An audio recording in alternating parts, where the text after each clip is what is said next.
Good evening, everybody. Thank you so much for joining us. Welcome to AELA's Earth Law Month.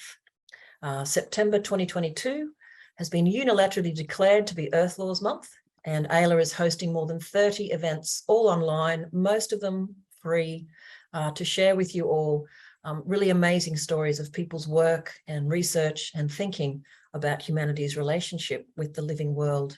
And tonight we're very lucky to have three really fantastic thinkers, writers, researchers, and I'm going to introduce Ian Lowe, HAYDN Washington, and Jane O'Sullivan shortly.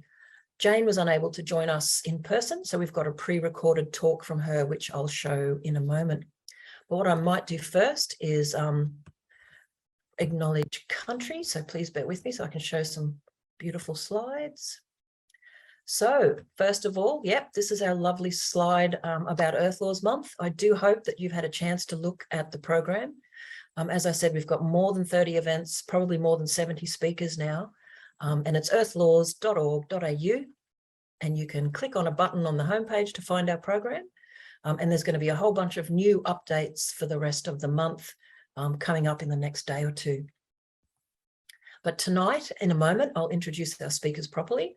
As I've already said, Ian Lowe, Jane O'Sullivan, and HAYDN Washington.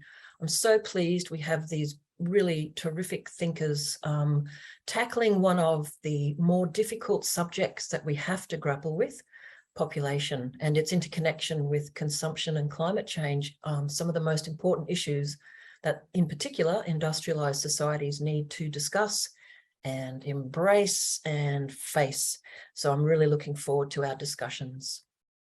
But first, I'd like to acknowledge country, and I'd like to invite you all, particularly if you're in Australia or another colonial country, to please have a think about whose country you're on. I live, work and play on the beautiful traditional lands of the Yagara and Turrbal people here in North Brisbane. I'd like to acknowledge the elders, past and present, and the emerging leaders and young people in First Nations cultures and communities around the world, but in particular around Australia. Wherever you are in Australia, please do feel free to pop down in the chat whose country you're on and where you live.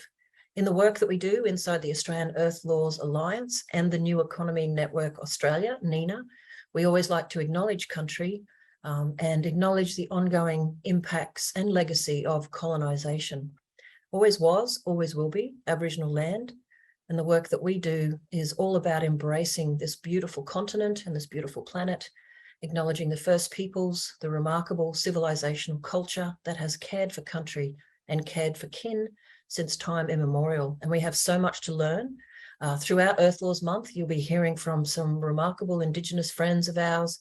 Mary Graham and Ross Williams will be joining me on, I think it's Wednesday or Thursday night, for an excellent discussion about how we might change from great expectations to medium expectations so that we can care for Mother Nature a little better.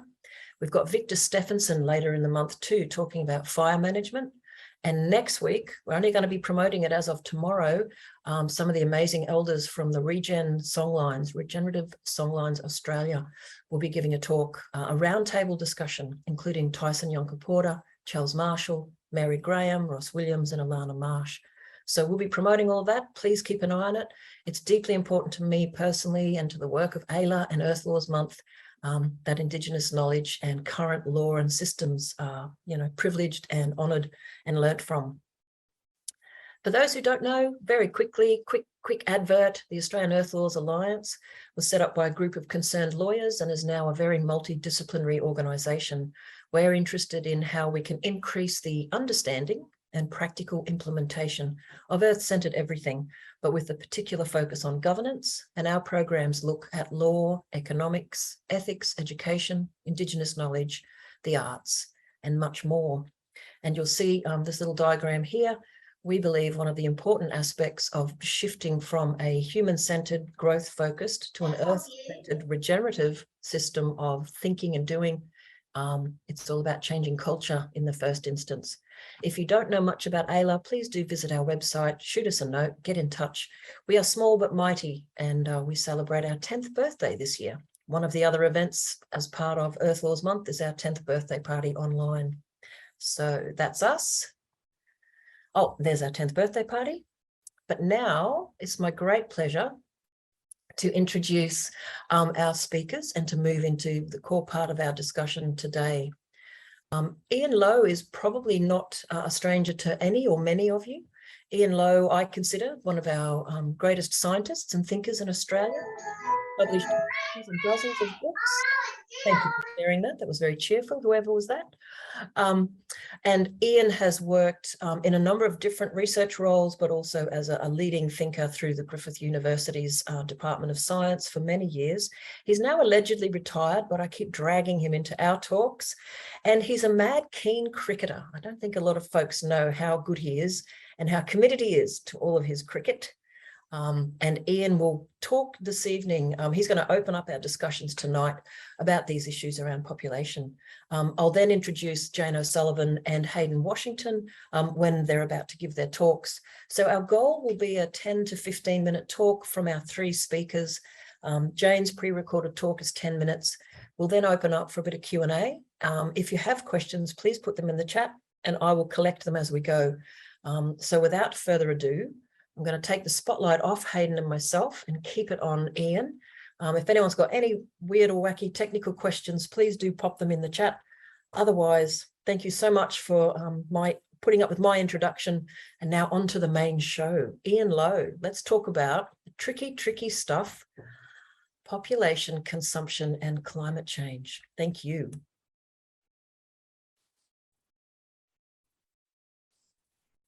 Thank you very much. Am I sharing the screen and audible? Thank you.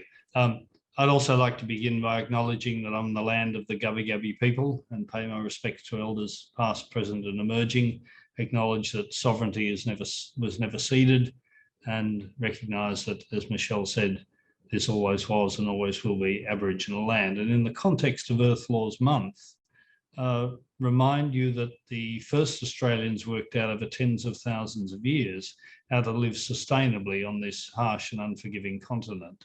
And they embodied those knowings not just in custom and practice, but in their system of laws. And that's a lesson that we need to learn in Earth Laws Month if we want to live sustainably. More than 25 years ago, I chaired the advisory council that produced the first independent national report on the state of the environment. And in that we said that we had a beautiful and unique environment and that much of it is in good condition by international standards, but we also had some very serious environmental problems that needed to be dealt with immediately, we said 25 years ago, to achieve our stated goal of ecological sustainability. And anyone younger watching might need to be reminded that the Council of Australian Governments adopted in 1992 a national strategy for ecologically sustainable development. So in principle, all our state and territory governments are committed to developing in a way that would be sustainable. I think it would take a very acute critic to detect any sign that recent governments, coalition or Labor, state or Commonwealth, even know that there is a strategy of sustainable development, let alone see that as a guardrail within which they need to operate. But in that first report, we said that the environmental problems that were identifiable didn't have simple causes, but were the cumulative consequences of the growth and distribution of our population, our lifestyle choices, the technologies we use, and the demands they make on natural resources. In a sense, nothing has changed except that those fundamental problems have got worse. The latest report, suppressed by the Morrison government, but recently released by Tanya Plibersek, says, and I quote, "There are areas where the condition of our environment is poor and or deteriorating. These include the more populated coastal areas and some of the growth areas within an urban environment where human pressure is greatest, particularly in southeastern Australia. The key drivers of environmental change are population growth and economic activity."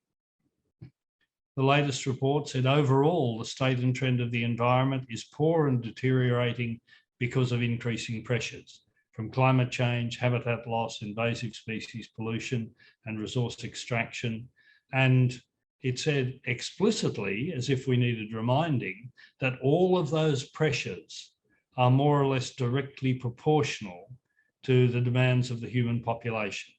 And as our population grows, those demands inexorably increase. Climate change is driven by population, habitat loss is driven by land clearing, the invasive species are those we bring in, and so on. In a sense, what we are seeing is the realization of the projections made in the first report to the Club of Rome, Limits to Growth, 40 years ago.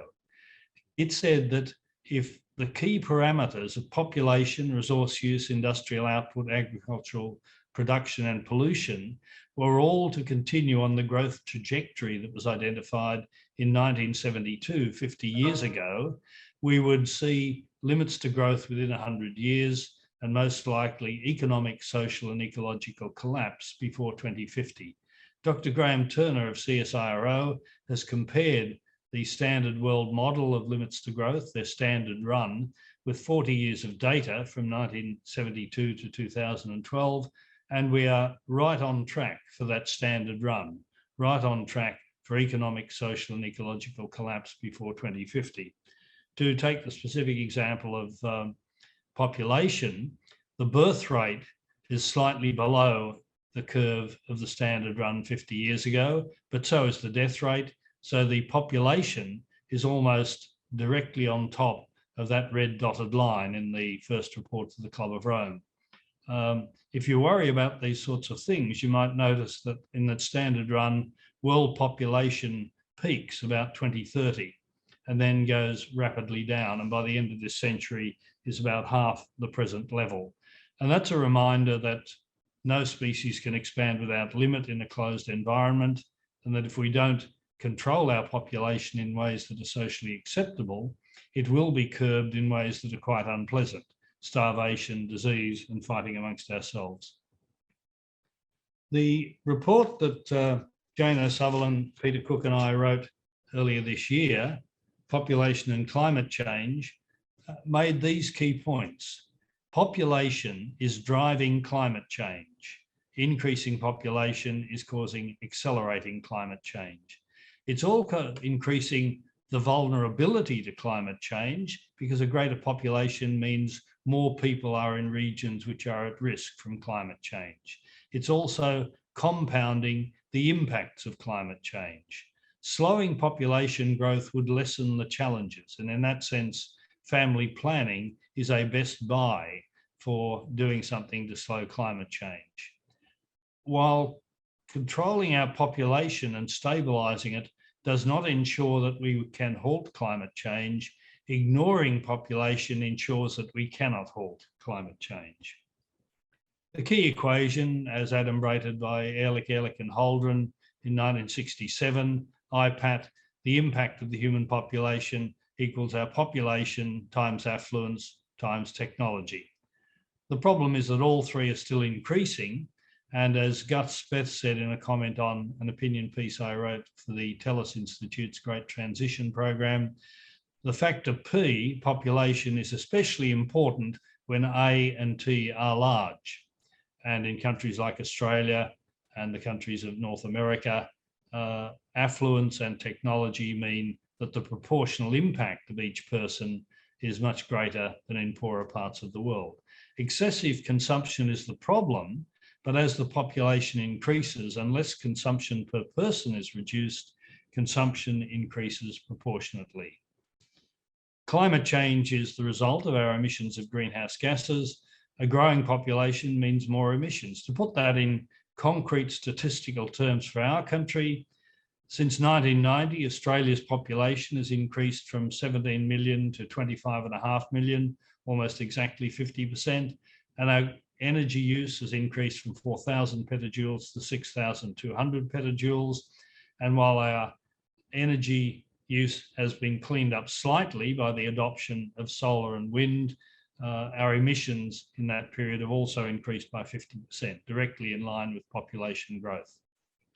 Globally, water and food insecurity are increasing as population grows. The second warning of World Scientists to Humanity documented that freshwater per capita is now 3/4 of what it was 25 years ago. And food insecurity is a direct result of the problems of growing food in a changing climate being compounded by increasing numbers of mouths to be fed. And more people means more are living in areas that are vulnerable to disasters. And we are seeing, as a consequence of climate change, increasing disasters, whether it's flooding in Pakistan or wildfires in California, or indeed bushfires and flooding in Australia. In terms of what can easily be done to slow population growth, it's worth noting that nearly half of all pregnancies around the world are unintended. And so ensuring that women, however carelessly they've chosen their parents and their postcode, have access to family planning services gives them the capacity to choose if and when they will bear a child. And when women have that capacity, birth rates decline, fewer women die in childbirth, and the prospects of those children that are born are improved by there being more resources to look after them. Future challenges can be reduced by slowing population growth. A recent study showed that having fewer children is the most impactful lifestyle choice that those of us in Australia can make. Yes, we can reduce our contribution to climate change by avoiding meat and becoming vegetarian. We can reduce our contribution to climate change by using public transport or walking or cycling rather than driving a car. We can reduce our impact by not flying. But a much greater impact than any of those is having one fewer child, because each child we has in turn has children of their own who have children of their own, putting compounding pressure on the environment all the way into the future. And the other factor increasing our population besides the birth rate is migration. And most migration to Australia is from countries where greenhouse gas emissions per person are less. Most migrants, when they come to Australia, adopt our lifestyle, and so their per capita emissions increase to the Australian level. We should be concerned about the impacts of poverty. Locally, in poor parts of the world, poverty reduces both access to and incentive for family planning. So poverty positively drives population growth. Additionally, poverty is a powerful force driving migration to affluent regions. And while ever there is a huge difference in material living standards between Australia and Asia, between Europe and America, between North America and Central and South America, there will be literally millions of people wanting to move to improve their material lifestyle. And so poverty is not just a problem contributing to population growth in poor countries, it's a problem contributing to migration from poor countries to more affluent countries. There are other driving forces that I don't have time to talk about: patriarchy, theocracy, growth-oriented economics, and the legacy of colonialism. In terms of climate mitigation, the only IPCC scenarios that hold the increase in average global temperature below 2 degrees are those in which population growth is below the UN medium fertility projection. So as I said earlier, stabilising population doesn't ensure we stabilise the climate, but ignoring population ensures that we will fail to do so. The underlying drivers of unsustainable development are population growth, increasing consumption per person, and the societal values that see those as desirable rather than problematic. Fundamentally, we need to move beyond the naive approach of seeing the economy as the be-all and end-all, recognising the economy is an important part of society, but only a part of society. And our society is totally enclosed within and totally dependent upon natural ecological systems. So we should be alarmed when, for example, a summit on jobs and skills calls for increased migration to assist the economy without any discussion of the social and environmental consequences. And that provoked me to write a piece which the Conversation will be publishing tomorrow about why the call for increased migration needs to recognise the social and environmental consequences. I always remind people that there is no inevitable future. There are many possible futures, and which one eventuates will be determined by our decisions and our actions. We are literally creating the future. I think it's axiomatic that we should be aiming at a sustainable future, because creating futures that are not sustainable is essentially stealing from our own descendants, our own children and grandchildren. The fundamental problem, I think, if we hope to see civilization survive, is that most people underestimate the extent to which society must change for that to happen. And one of the things that has to change is the naive assumption that growth can continue forever in a closed system. Population is a key driver of unsustainable futures. It is nothing less than our responsibility to the millions of other species that we share this country with and the future generations for whom we hold it in trust to stabilise our population, because there is only one Earth, there is no planet B, and as my young granddaughter said at a school strike for climate, fundamentally we need to care for that world because we depend critically on its natural systems for all of the things that make human life possible. Thank you very much. Thank you so much, Ian. What an efficient overview of all those core issues in just 10 minutes. Now, bear with me, folks. I'm going to press some magic buttons and we're going to have Jane O'Sullivan's recording next. And then we'll go to Hayden. And Hayden, I've got your slides so that we're all technologically ready to go. All right. So I will hopefully... Ian, if you can give me a thumbs up if you can hear Jane, then I won't interfere and check in with anyone while she's talking. Oh, you know what? I just did a bad thing. I did the one thing I'm not meant to do. I didn't tick the box. There we go. Crikey. Hi, everyone. I'm sorry I can't join you live for this discussion tonight, but it's great to have this opportunity to speak with you. Ian and I are co-authors on this discussion paper from Sustainable Population Australia on population and climate change. One of its central and probably most contentious messages is that we can't achieve below 2 degrees warming without greater efforts to rein in human population growth. So I'm the data geek on that team, and in the time that I have today, I want to present some of the data that helps explain this important assertion. But firstly, climate change is not the only reason we need to minimise population growth. So saying it won't matter for climate change is not a reason to dismiss this topic.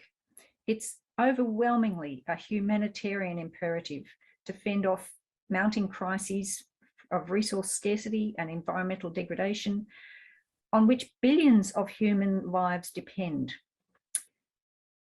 And it's utterly indispensable as a prerequisite for economic betterment in the least developed countries.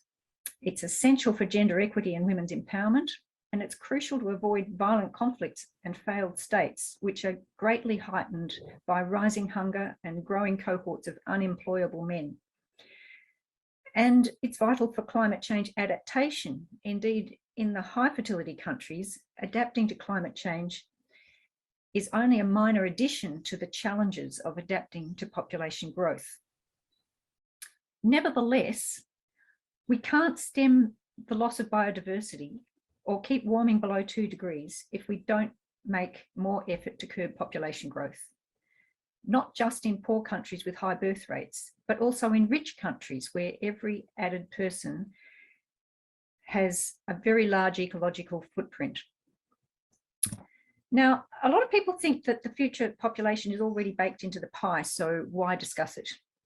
Actually, there's a wide range of possible futures in population projections. And here we have the UN's projections in dotted lines, and the central shaded area is what the UN considers to be probable. But the 5 dashed lines are the projections used by the IPCC in climate change mitigation models. So SSP stands for Shared Socioeconomic Pathways, and you'll see them in all the IPCC's mitigation pathway charts. But few people realise that these scenarios differ widely in their population assumptions, and even fewer people realise how absurdly unrealistic are the lower projections on which the most successful emissions mitigation relies. As you can see, most of them are much lower than the UN's median projection, which is its best guess. SSP2 is what the IPCC's group thinks is most likely, but it's well below the UN's 95% probability range. Only SSP3 lies in the UN's range, and it's the worst case scenario as far as climate mitigation modelling is concerned.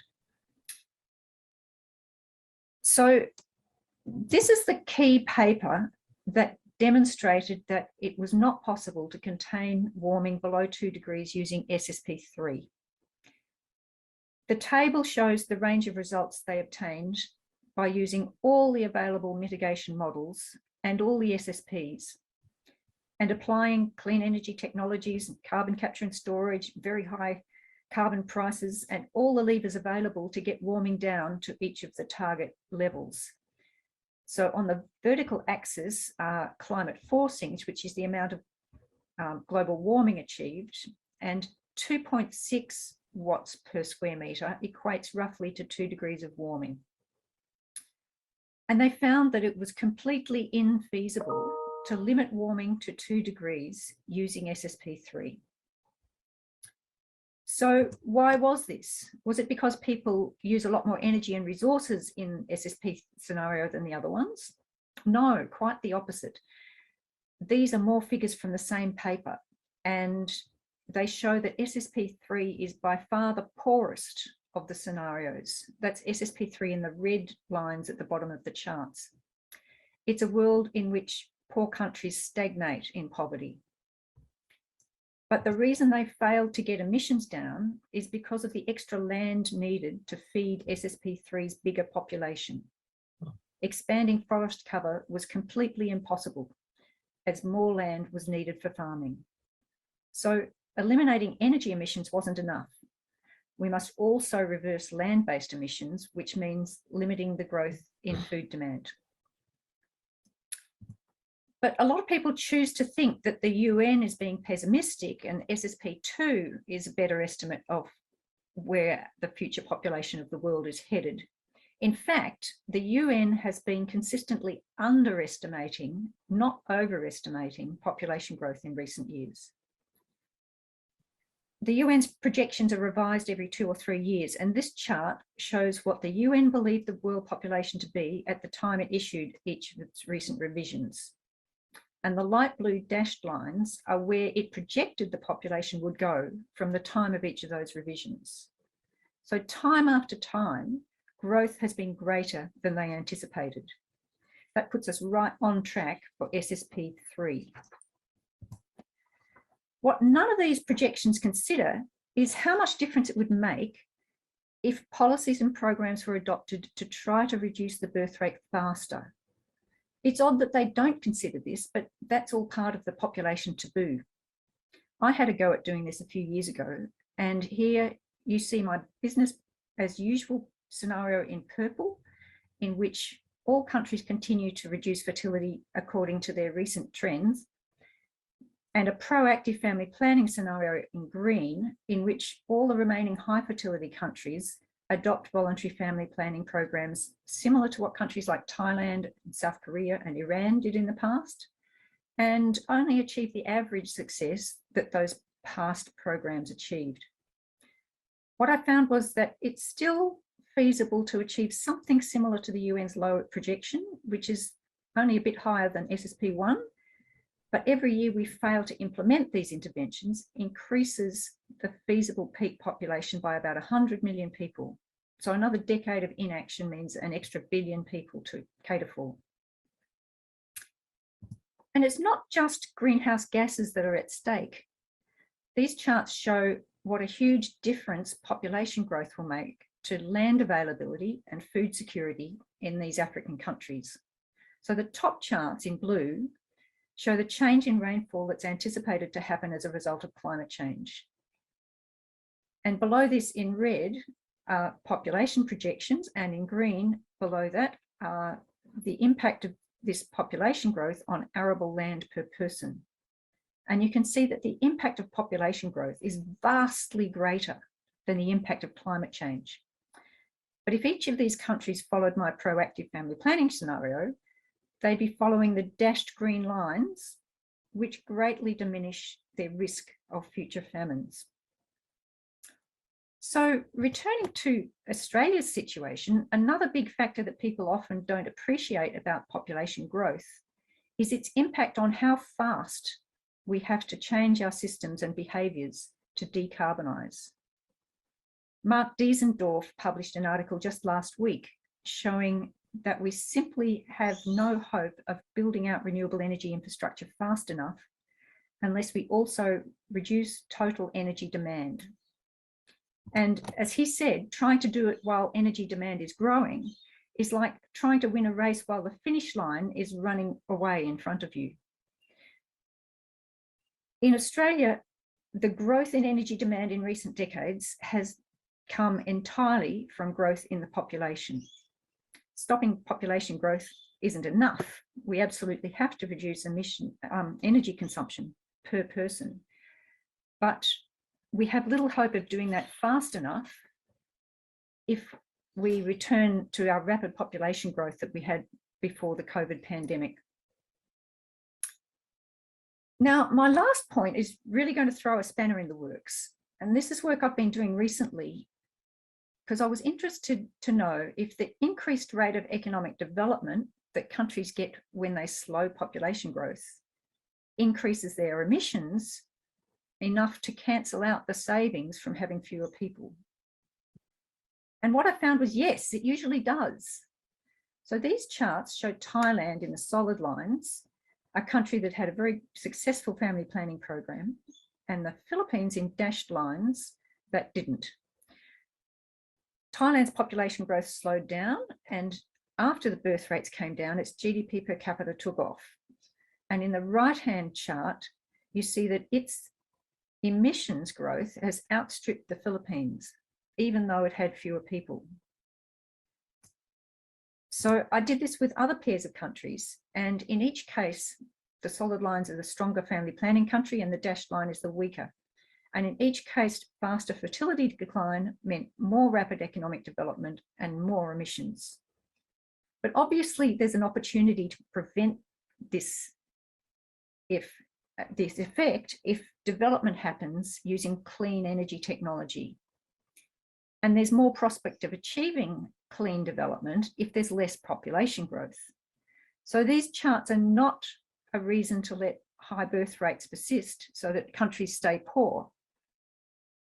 But it just seems ironic to me that the only valid reason that I can find for not including population in the climate change response is because it so powerfully reduces poverty, not because it punishes the poor for the behaviour of the rich. So those who say raising the population issue is blaming the poor are themselves harming the poor. Those who say it's against women's reproductive freedom are themselves obstructing women's reproductive freedom and empowerment. And those who think it's only targeting poor countries are obscuring the massive emission savings from people in rich countries choosing to have fewer children. So that's it from me, and thanks for taking part in this session, and I hope you get a lot out of the discussion with Ian and Hayden.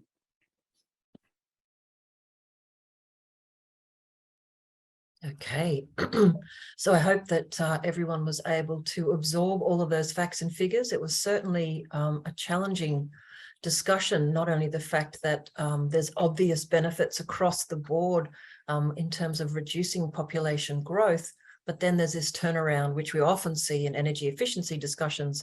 And this comes to this idea of culture change, the idea that if you have a few less children and you suddenly feel you're more affluent, rather than going and spending lots of money on travel and things that increase emissions, we really need to think about the culture of what we demand from Mother Earth.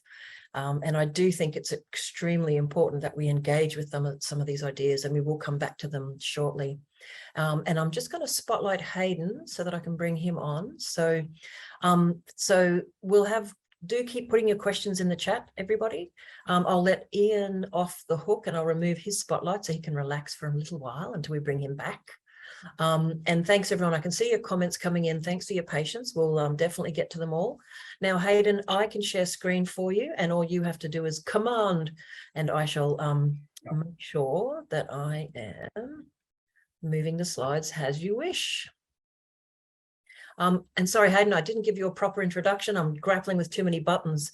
HAYDN Washington has published many books on important issues around positive steps for sustainability, and has been part of the New Economy Network Australia, but also part of the Steady State, the CASI New South Wales, the Steady State group, promoting ideas around how do we have a sustainable future and how do we challenge the growth paradigm. Hayden started his career as a scientist, but has spent a lot of time also exploring economics and ethics. And over to you, Hayden. Many thanks. And yes, we had a problem when we tried it earlier that my PowerPoint wasn't advancing properly. So Michelle's going to do that for me. So I'm an environmental scientist, but as Michelle says, I've also spent a lot of time in the last few years working on ecological economics and ecological ethics. If we could advance. Michelle? Oh, good. Okay, now elephants in the room. These are just some of them. There's a whole host of others. So there's consumption, there's the growth economy, which is something I've worked for many years on, and there's population. Now, which often people in academia say, which elephant is bigger, which is more dangerous? My point is, if any elephant sits on you, you have a real problem. All of those need to be acted upon. But I'm going to focus today, mostly because of shortage of time, on population. So if we move on. So you've already heard about I equals Pat, and you can't ignore any of those three parts. Now, environmental scientists, as Ian mentioned, Ehrlich and Holden in the book Eco-Science, 1977, pointed out you can't ignore either population or consumption, or for that matter, technology. Now, it's interesting, it's often said, and I've been working on for the last 3 months with Helen Kopnina of the University of Northumbria on a new paper on population, looking at the blocks to dialogue and ways forward. But it's interesting, there's a whole lot of people in academia, mostly coming from the social justice side, saying that population advocates always forget about overconsumption. But in fact, for 45 years, environmental scientists have very strongly been pointing out you cannot forget overconsumption either. Next, please.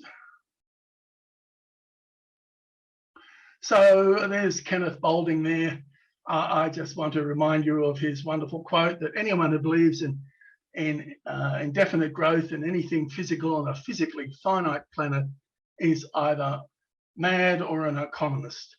And some of you may realize, if you look at online, that David Attenborough is now the one who's cited with that. It's because he's repeated. So in other words, there are ecological limits. I'm an ecologist, an environmental scientist, and they have been exceeded.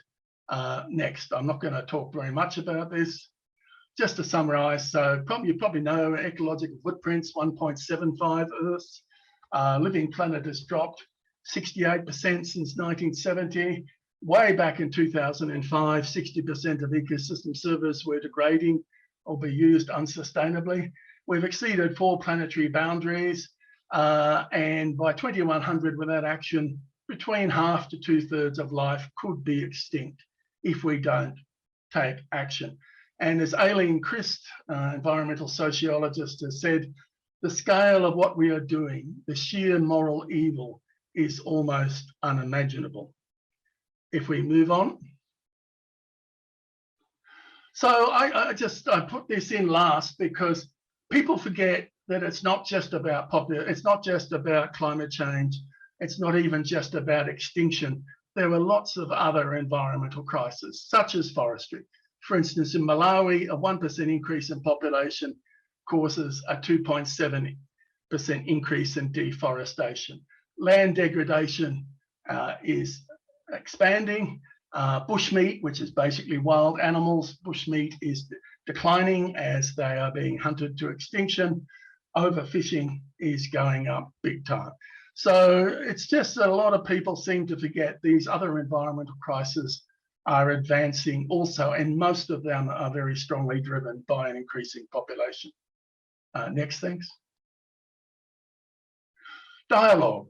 I've always I've been working on dialogue for a number of years, and it's very easy for people to say, let's have dialogue. And in fact, it's really hard to get good dialogue. I've worked on dialogue around wilderness and the confusion around it. That was my PhD. I've worked with the environmental problems of population growth with the Nature Conservation Council of New South Wales. And I've worked on the problems of the growth economy with CASI New South Wales in regard to advocating a steady state economy. Now, dialogue is hard work, especially the last two. But here, due to lack of time, I'm focusing on population growth and trying to get dialogue about that. If we could move on.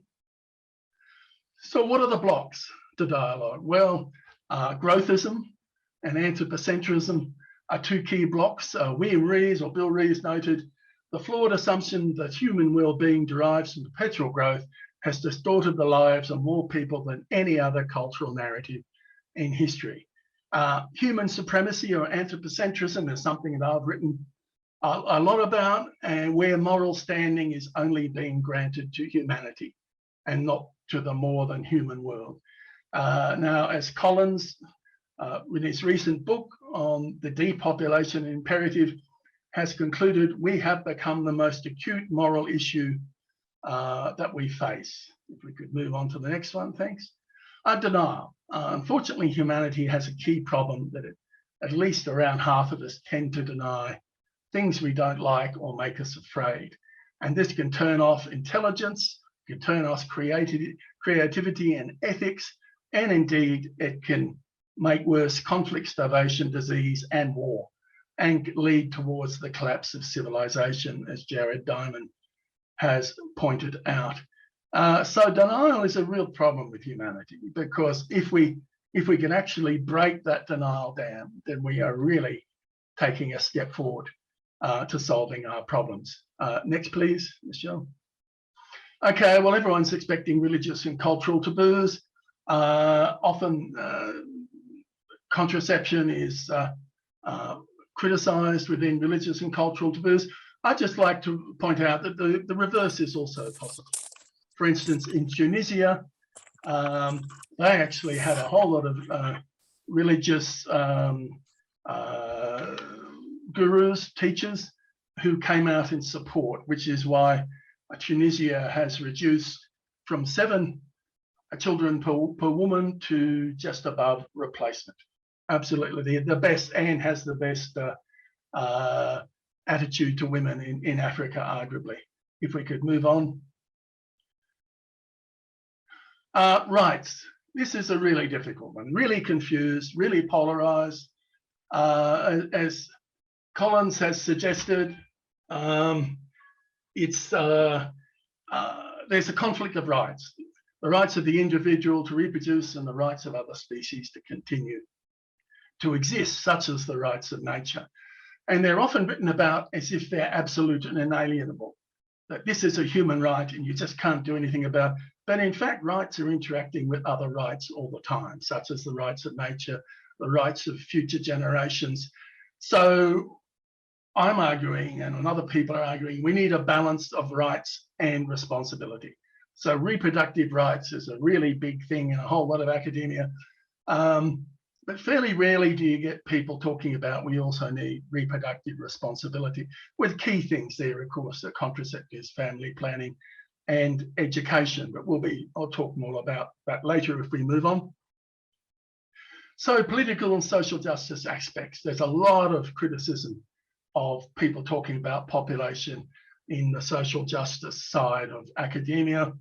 And in fact, if you mention population growth in academia, you get a lot of response from avoidance to actual open hostility from both the left and the right. Now, it's said to be that acting on population is a conflict with social justice.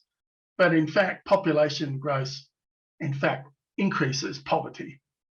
So you're not helping the poor by ignoring that aspect of environmental impact.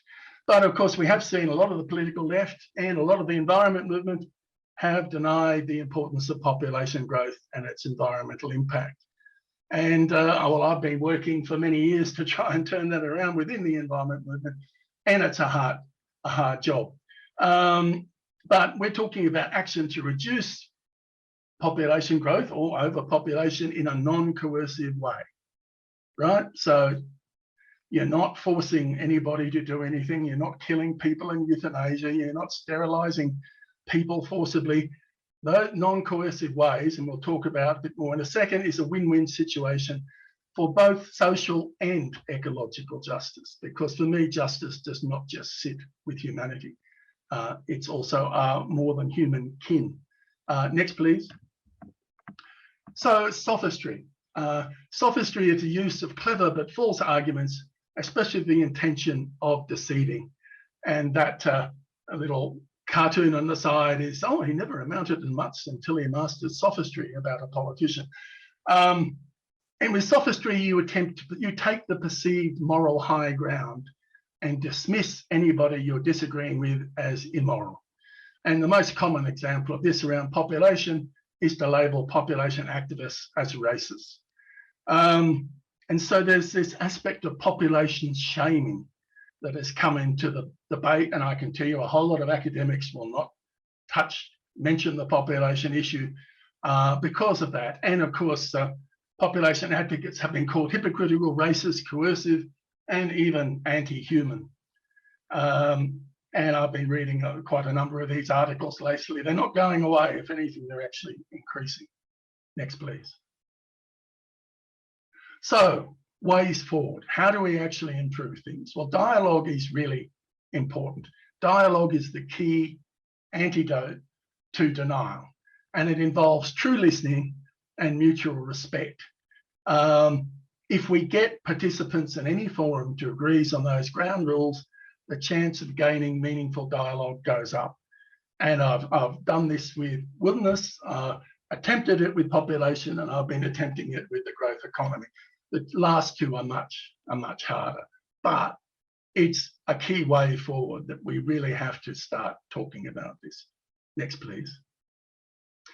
Now, Bob Engelman, he lists 9 non-coercive ways to stabilise, then reduce population. I've only listed the first 5 here: universal access to safe and effective contraceptives and family planning, guarantee education through secondary school, particularly for girls, eradicate gender bias everywhere, offer age-appropriate sexuality education, and end all policies that reward parents financially based on the number of their children.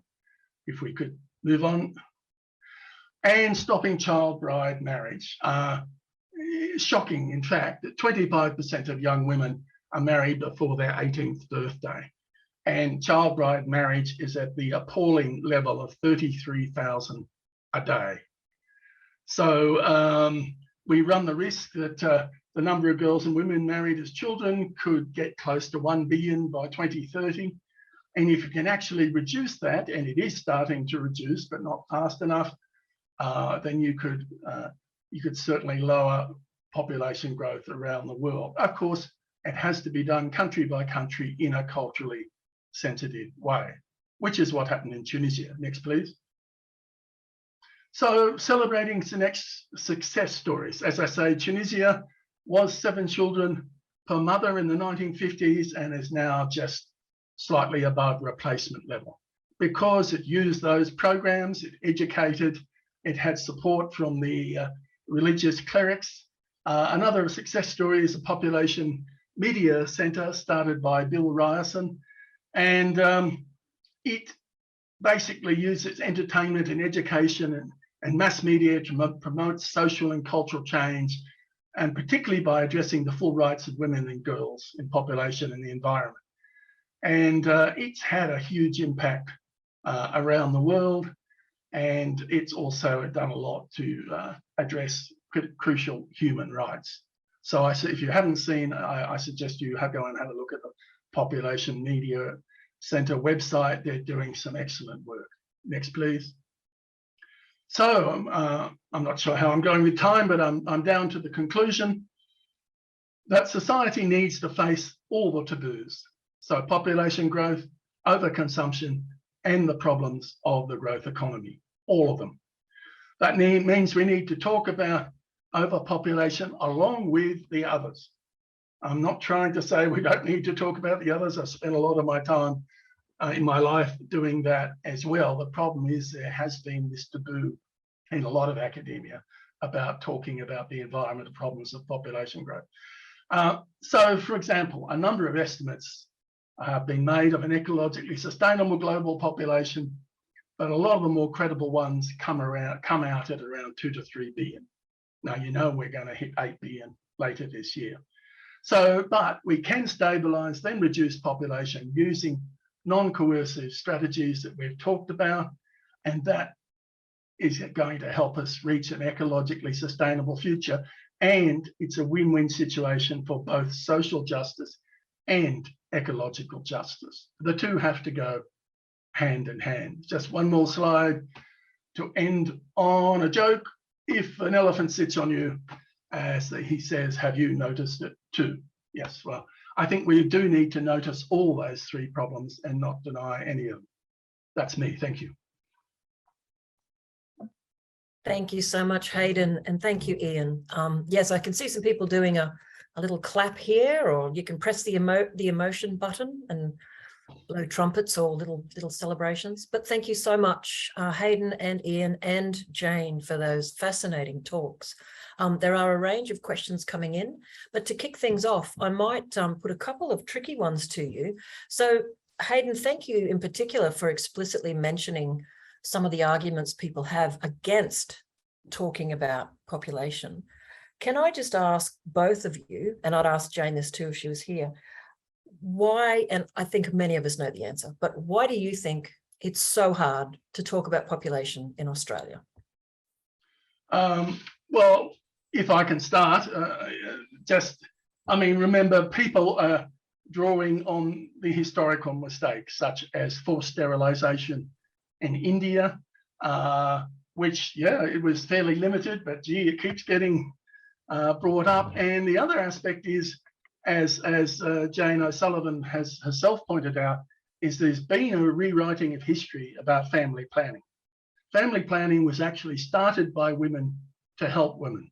And yet recently, the United Nations Fund for Population, rather bizarrely, has said that it was ignoring women's rights and women's history, et cetera, which is, it's a rewriting of history. And it's very unfortunate, given that with family planning is in fact seeking, and always has been seeking, to help women and to make sure they have the information so that they actually have the chance to apply reproductive responsibility, because they then know if they have contraceptives, if they have family planning, if you have proper education around the world, particularly for girls and young women, then, you know, things start to change rapidly. There is signs that some of the social justice and people from the left are now willing to acknowledge that population has a part. I was talking to Celine Delacroix from the Population Institute in the USA, who works with Bob Engelman, and she's trying to bring it around, but there's still a lot of recent papers coming out saying, why do population advocates forget to talk about overconsumption? Well, my point is they never have, and for 45 years they've been talking about overconsumption as well as overpopulation, and you have to confront both of them. But Thanks. I think, yeah, sorry. Thanks, Hayden. Yeah, thank you. And Ian, just some of your thoughts on why it has been traditionally so hard to talk about population sensibly in the public domain in Australia. Well, the two factors that contribute to our increasing population are how many children women have and how many migrants we bring in. And both reproductive behaviour and migration are politically sensitive issues. And a lot of politicians think that they can only lose votes by trespassing in that area. And they're factors of approximately equal importance. And the so-called natural increase, the difference in the number of births in an average year and the number of deaths in Australia, is about 150,000. And the net migrant intake has been about 200,000. So they're they're similar factors. Women are having fewer children, but the number of adult women is still increasing as a result of the past birth rate and inward migration. So if we had no migration, as the population ages, there would be fewer births and more deaths, and our population would stabilise sometime in the 2040s. With net inward migration up to about 60,000 a year, it stabilises later at a higher figure. But with the sort of population increase that the Business Council was calling for last week, our population increases until it's limited by starvation and disease and fighting amongst ourselves. I think you can understand why business people would prefer to bring in people from overseas that they can pay wages that don't allow them to live with dignity, rather than increasing pay of people who are here in Australia and aren't prepared to work for substandard wages. But we need to think about the impact of what we're doing on the natural environment. And the obvious conclusion of 6 State of the Environment reports is that the environment of Australia is being degraded by the demands of our population. So it's only responsible to increase the migrant intake if at the same time governments are proposing to reduce our resource demands per person by a larger factor than the increase in the population. And I don't hear any of them doing that. Thanks, Ian. Yes, the migration issue particularly is a tricky one for folks across different areas, including the environmental groups, because people get very nervous of being accused to be in somehow racist or against other cultures. It's very tricky. It's a tricky issue. And we might come back to that actually. So, but we've got a good question here from Sarah. Sarah said, a question for Ian. How do we balance wicked problems? We have an aging population and older people need to be cared for, with less local population growth. We're depending on migration to care for our elderly. How can we manage the needs to care for our vulnerable while also considering the environmental impacts of population growth and increased migration? Part of me, I have to say, I don't normally interrupt before someone answers, but watching what we have allowed to happen to folks in old age, in aged care facilities through COVID, almost a blatant neglect of our elderly, makes me wonder, does it matter how many people we have caring for our elderly, or does it actually matter how we do the caring? But I'll leave that to someone like Ian to talk more about, perhaps. Well, it does matter both how we care for them and how many people we have doing it. But we don't bring migrants in to work in aged care. That wasn't the skill set that the business community was arguing needed to be remedied by increased migration. But let me say a few things generally about the issue of ageing. While Australia is on average getting older, we are not ageing at the same rate as every society in Western Europe, as Japan. We are a comparatively young country by international standards. Secondly, even if it were true that we were ageing at an alarming rate, that would not be the economic problem today that it would have been 50 years ago. When I entered the workforce, significant numbers of young men were working in jobs that required physical strength and muscle and endurance. Those jobs have steadily been phased out. The mining industry is now almost entirely mechanized, for example. Road repair is largely driven by machines. Even farming, the average farmer now sits on a tractor and uses the internet rather than walking behind a horse or swinging a scythe. So there isn't the demand for youth and musculature that there used to be. And that's reflected in the fact, like people like Hayden and myself, who are not in the first flush of youth, are still productive, probably as productive as we were 40 years ago, because physical strength isn't required for our sorts of jobs. Whether we look after people properly in aged care is not a function of the average age of the population. It's a function of political decisions about how we spend public finance. It's a decision that rather than funding aged care homes, we spend 84 million on nuclear submarines that we might have in the 2040s. And as Professor Hugh White has pointed out, are about as useful as a chocolate teapot for defending our shallow northern waters. It's a political decision to squander 243 billion on tax cuts for the people at the top of the income distribution, rather than funding aged care properly. I used to tell my students that whenever a government says they can't afford something, they are making a statement of priorities. They're saying it's a lower priority than every one of the things on which they do spend money. And the Commonwealth budget is, in that sense, an announcement of political priorities. Yes, I agree, we should be funding aged care properly, but we should be doing it by not spending money on things that I regard as less important, like nuclear submarines, or tax cuts for people who don't really need them.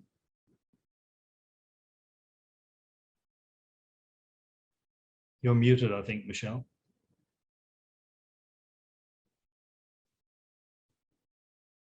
We've got so many screens open. Sorry, guys and girls. Thank you for that feedback, and thank you for those answers. I was going to say we've got a lot of really good questions here, but there's some very particular issues being raised by Amy. She's challenging the fact that we don't have diversity of presenters and attendees, and that's actually a really fair point. A couple of my other invitees were not able to join us, and they were from different cultural backgrounds. NENA does have a whole mix of different folks involved in our network, but on any given occasion, yeah, it can be hard to make sure that we've got the right cross-section of folks. But one thing I'd like to ask both HAYDN and Ian, given we're all what would I call us, non-Indigenous or from a white background, and NENA certainly is engaged in challenging through critical whiteness studies that whole sort of white privilege.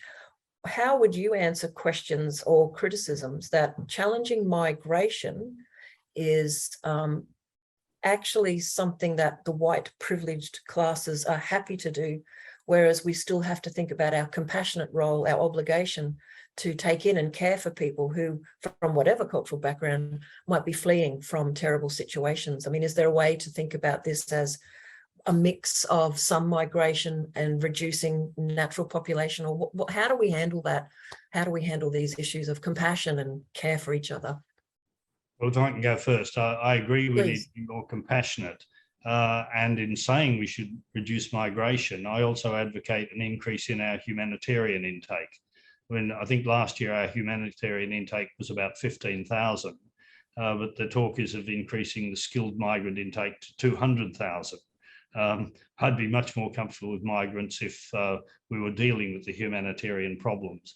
The second point I make is that Australia cannot possibly solve all the humanitarian problems by itself. The annual increase in the population of India is greater than the total population of Australia. And I think the way to deal with inequality is to invest in improving the condition of people where they are, rather than looking after the very tiny fraction that could migrate to Australia. Because most people don't want to leave where they've grown up. People would rather have a comfortable life where they are. And I believe our aid program should be trying to ensure that people wherever they live have clean drinking water, adequate nutrition, reasonable shelter, and are not desperate to brave shark-infested waters in leaky boats to try to get somewhere to get the things that every Australian takes for granted. Thank you, Ian. HAYDN, did you want to add to that? Or shall we No, move? I think Ian's covered what I would have said. Thank you. Wayne has actually mentioned that he asked some questions, but HAYDN covered them. But I'll just mention that he asked, do our speakers see societal cultural change as a vital factor in bringing about a sustainable future? And very much so. All of our speakers, but particularly HAYDN and Ian, have mentioned that cultural change in terms of thinking about all of those large, difficult issues, which HAYDN likened to the many elephants in our room. Michael's asked a great question. He says, it can be hard to find groups and organisations that speak up about population. Are there any recommendations? And I might turn to you, Ian, because I know that you're with Sustainable Population Australia. Yes, and Sustainable Population Australia has a database of people who are informed about this issue and interested in speaking about it, including former politicians like Bob Carr and clerics like Paul Collins and scientists like Tim Flannery. So I think that's a good starting point. I would like to think in an ideal world that environmental groups would be full bottle on the need to reduce population, but both Hayden and I have seen the difficulty of getting environmental groups to engage with those long-term issues because their priority tends to be the short-term issues of somebody wanting to raise the Warragamba Dam wall or wanting to dump toxic waste in the Tarkine rainforest. And understandably, as Barry Jones said when he was Science Minister, the urgent drives out the important. But I'd like to think we can walk and chew gum at the same time. And at the same time as dealing with the short-term environmental issues, we should be thinking about the long-term challenge of the need to live in a way that is at least in principle sustainable. Yes, thank you, Ian. And I'd like to think that AELA is trying to engage in, we're less campaign oriented and we do support other groups who do that, but we are very interested in the long term. So thank you. Hayden, did you have other groups? Yeah, just briefly. Yeah, I mean, cultural change, social change is essential. And more to the point, I would like to point out that, of course, it is happening. And I'd like to point out that AELA and NENA are contributing to that social change. But I, having been involved for decades in terms of environmental science, I think there is a greater readiness for people to talk about both the problems of population growth and the problems of an eternally growing growth economy. And I think that's great. And don't forget, as Paul Ehrlich said, sometimes there is a tipping point in society where suddenly society changes. And for instance, nobody predicted the fall of the Berlin Wall before it actually happened, or virtually nobody. So suddenly there can be quick change sometimes, and you only tend to see it in retrospect once it's happened. Now, of course, as Ian would know, we've all been hoping we're hitting that tipping point year by year, but we haven't quite got there. But I do think we are getting closer, and that's really important. I think we hit one tipping point in the May the 21st election, where people who had never in their life voted anything but Liberal voted for Teal independents or Greens. And the one issue that kept coming up that all politicians found on the doorstep of the hustings at the polling booth was climate change. That whether it was the fires of the Black Summer or the flooding event where Lismore had 3 1-in-100-year events in 6 months, it became impossible to ignore climate change. And a government that had based its political future on ignoring climate change was swept into the rubbish bin of history. That was a real tipping point. It's a great forge for optimism, although I do hope we can all continue to keep the government focused on some of its issues, because its support for oil and gas is still terribly depressing. But that's another topic for another webinar. And I should give a plug to the fact that Brendan Mackey and a couple of other folks involved in IPCC reports will be talking about climate change and climate action later this month as part of Earth Laws Month. On to a couple more questions. Mylene has asked an important question. She says, does it take into account, and I think she's saying, does the argument to decrease population take into account population growth, that we're currently wasting about 1/3 of the food produced, and that redistribution of this lost food with local food production and adapted crops would feed more people without needing more land? Do either Ian or Hayden, would you like to talk about this? I think Jane covered some of it in her talk. Absolutely right. I mean, redistribution is critical if we're going to live comfortably within the limits of natural ecological systems. I don't know the latest figures, but about 10 years ago, I did a back of the envelope calculation. And if you looked at world food production and divided it by the number of people, the world produces about 2 kilograms of food per person per day, if it were distributed equally. About 1 kilogram of fruit and vegetables, about 1/2 kilogram of cereals and pulses, and about 1/2 kilogram of protein in the form of meat and eggs per person, if it were distributed uniformly and none of it was spoiled. Now, of course, a significant amount of food is lost between production and consumption, but the fundamental problem of malnutrition is that dogs and cats in the affluent world eat better than poor people in impoverished countries, because we allocate food through a market mechanism. And a Labrador in the US has more purchasing power than a peasant in Namibia. And it is a humanitarian requirement that we distribute the bounty of the earth much more equally, because the driving force of growth is that where people are living below the poverty line, growth gives them a glimmer of hope. If production isn't growing, then we have to accept the need for redistribution to do something about the inequality that now exists. You can't freeze in the current level of inequality. And I think the fundamental reason it's difficult to get politicians to engage with the need to stop growth is that they are much more worried about grappling with the need for redistribution than they are with the need to stop growth. Hayden, did you want to comment on that? Otherwise, I've got more questions. Well, yeah, I mean, we also need to move towards a more vegetarian diet, and I'm saying this as someone who's been a vegetarian all his life, actually. But with all those, all those things need to be done. But nevertheless, there are quite a lot of problems involved. And yes, we should be doing that. But at the same time, that's not a reason to say we don't have to worry about population growth continuing to grow. We need to do that as well. Thanks, Hayden. There's a question here from Simon. To what extent are the alleged labour shortages we keep hearing about just a business-centric media beat-up?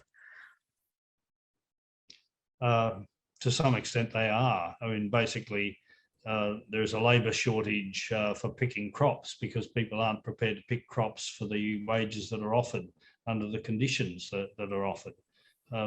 So to some extent, it is a problem of employers finding it difficult to find people who are prepared to work under the conditions and wages that they're offering.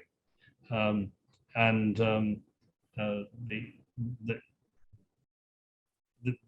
new government has engaged with the Fair Work Commission and done something about minimum wages, but the real problem is insecurity of work, and not many people are prepared to travel to a distant part of the country for a job that might only last a few months. Thanks, Ian. I might just move on to another question because I realise we've only got about 10 or 12 minutes left. There was a comment from Mark, and we don't need to respond so much as it's a comment connecting back to the food waste issue. Ending food waste is important, but isn't industrial agriculture itself unsustainable?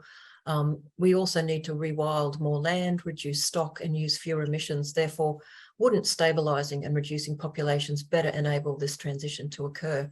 I would suggest the short answer is yes. And inside the New Economy Network and a whole bunch of other movements around donor economics, well-being economics, looking at the localization and changing food systems and challenging capitalism and rethinking the entire notion of what an economy is for is very important. And food is more and more a kind of flashpoint for that intersection of environmental and corporate issues as well. But that's me just sort of sharing a comment and my own little perception. Matt's got a great question here. Isn't the problem of a growing middle class the driver of growth in emissions, even if the population growth in a developing society has been tackled?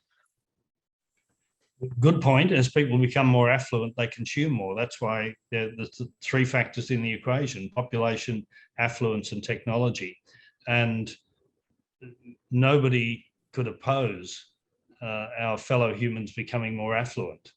And that's why it's important to deal with population and technology.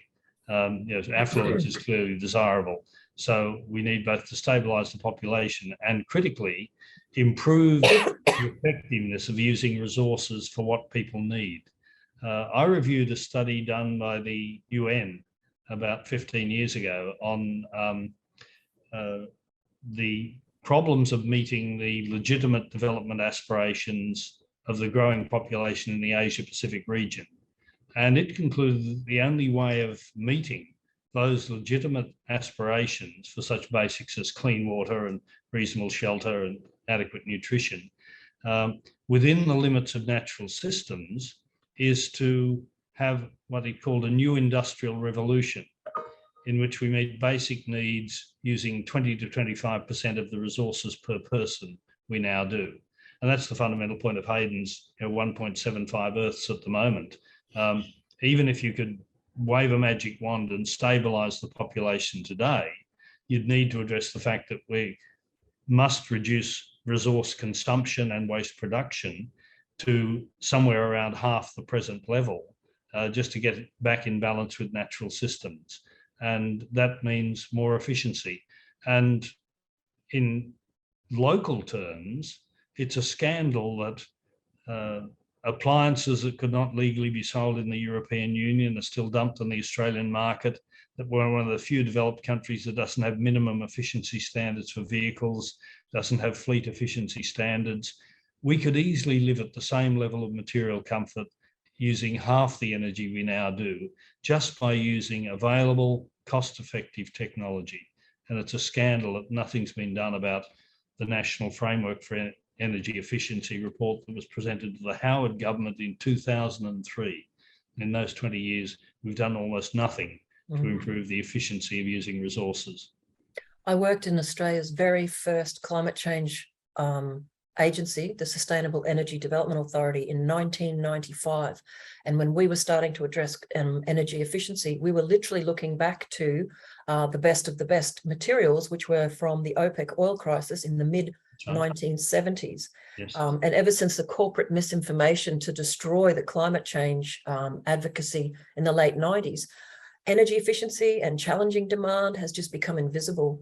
And back to, I think it was Amy's comments about the sort of lack of cultural diversity, I should mention that later this week, we've got Indigenous Elder Mary Graham and Ross Williams talking about, the title of the talk was Great Expectations, and we deliberately cross out the great and say medium expectations. How can we reduce our demands on the living world? We're going to have some Indigenous and non-Indigenous perspectives on this culture change, energy efficiency, demand management, whatever terms you want to say, asking for less, voluntary movements around voluntary simplicity. If you start from a point of expectation, then you're always going to be looking for the next good thing. But if you actually understand, another aspect in the economic theories is around, it's called redefining the good life. This rethinking what makes people happy, connected to downshifting, reducing your hours of work, reducing the pressures on people to pay high mortgages, to pay high rent. There's a whole way of changing, well, trying to change the system, which brings me to an excellent question about degrowth. Someone's actually asked, is degrowth the answer? And it connects to someone else saying, how the heck do we challenge capitalism? And I think this comes to the very heart of Hayden's work around just getting people to think about the growth paradigm. Let's chat for a moment about degrowth and challenging capitalism, yeah?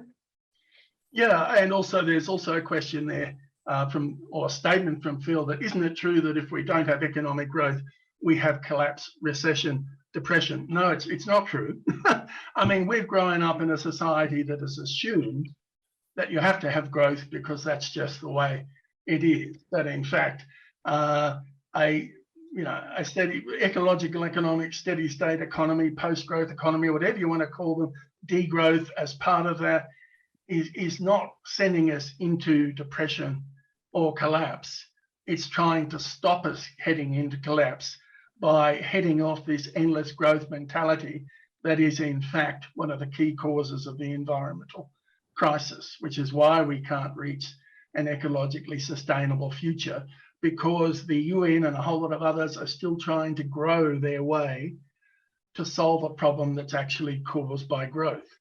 So it's not rocket science that, in fact, Peter Victor wrote a book called Managing Without Growth, where he actually did some modeling where the economy leveled off and it didn't. Nothing seemed to collapse. It seemed to go along fairly happily. So this idea that it's one or the other and that's why we've got to grow, if that was true, then we're really headed for disaster, because if you're going to keep growing on a finite planet, as Kenneth Boulding observed, you're either insane or an economist, or I should say a neoclassical economist. So that's where I think NENA's great to, again, ask those questions, get people to think we don't have to continue the same way. And there's all sorts of different, you've got donut economics, you've got the circular economy, green economy.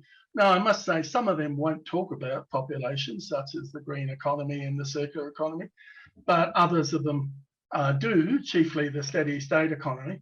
But yeah, whatever, we have to degrow. We're way beyond a steady state economy. We have to degrow to it. I mean, I would just observe that you don't degrow forever, or you end up disappearing in a void, but you need to degrow to what is ecologically sustainable. And that's one of my criticism of donut economics, is it shows the graphs and you have the fair zone in between. But of course, we're way beyond that fair zone because we've exceeded 4 planetary boundaries already. So we've got to get back to that fair zone. And can I just give a quick plug? We've got a webinar on lunchtime on Wednesday with a couple of folks talking about degrowth. And degrowth, for those who don't know, and I'll turn to Ian, but it's not collapse. It's a deliberate, careful contraction of the economy with funding for transition to ensure that certain aspects of material growth are hampered, changed, and transformed. And the best of these arguments would suggest that we move from the endless growth of materialism and actually think about education, health, care, recreation, fun, restoration. And as Richard Dennis often says, just think about it in terms of grow the things that are good for you and stop growing the things that are bad for you. It's a very simplistic way. But Ian, did you want to talk? No, it's not simplistic at all. I mean, that's the point, that recent growth hasn't actually made us happier or more fulfilled. The Wakefield Futures Group that I chair in South Australia funded a study of the so-called genuine progress indicator, recognising that more violence grows the economy, more road accidents grow the economy, terrorism grows the economy, so growth. In fact, the growth of the last 30 years, every study shows, hasn't made people more fulfilled or happier.